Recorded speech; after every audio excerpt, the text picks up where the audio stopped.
Imaginez un peu, un seul mois, capable de briser une dépendance qui contrôle la vie de millions de gens. C'est exactement ce qu'on va explorer aujourd'hui. Comment une discipline spirituelle ancestrale se transforme en un outil de sevrage, un outil super puissant. C'est le sevrage sacré. Cette citation, elle en dit long. Dans certaines villes, quand le ramadan commence, il se passe quelque chose d'assez fou. À l'aube, un silence s'installe. Un silence qui n'est pas habituel.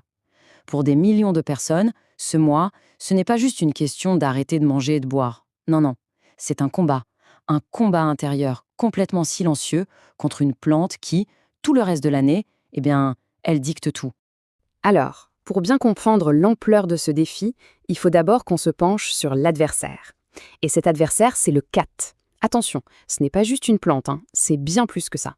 C'est une véritable force qui contrôle le temps, l'argent, la santé de communautés entières. Donc, le kat, qu'est-ce que c'est? C'est une plante dont on mâche les feuilles pour leurs effets stimulants. Mais son rôle va bien au-delà de ça. C'est devenu une sorte d'horloge sociale, vraiment. C'est le kat qui décide quand on se retrouve entre amis, quand on travaille, quand on se repose. Le problème, c'est que cette horloge, eh bien, elle coûte très très cher. Et le ramadan, lui, il arrive et bam, il l'arrête net.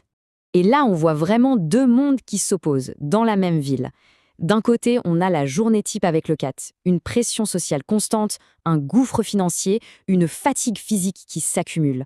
Et de l'autre, la journée de jeûne. Là, on parle de discipline spirituelle, de clarté mentale, d'un véritable esprit de communauté. Le ramadan, en fait, il impose ce passage, un passage hyper brutal, d'une réalité à une autre. C'est là qu'on entre dans le vif du sujet, le sevrage sacré. Et ça commence fort. Dès le tout premier jour de jeûne, le défi, il est d'abord physique, brutalement. Le corps qui était habitué à son stimulant quotidien se retrouve privé de tout. Et là, il entre en état de choc. C'est le début d'un sevrage forcé, un vrai de vrai choc chimique. Alors, qu'est-ce qui se passe dans le corps pendant ces 48 premières heures? C'est un véritable choc métabolique.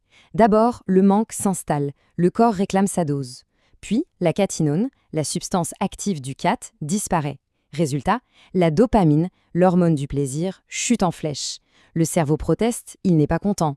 Et c'est là que les symptômes de sevrage débarquent et que la lutte physique et mentale devient vraiment, vraiment intense. Regardez ce graphique. Ça illustre parfaitement ce qui se passe. La première barre, c'est le niveau normal de dopamine.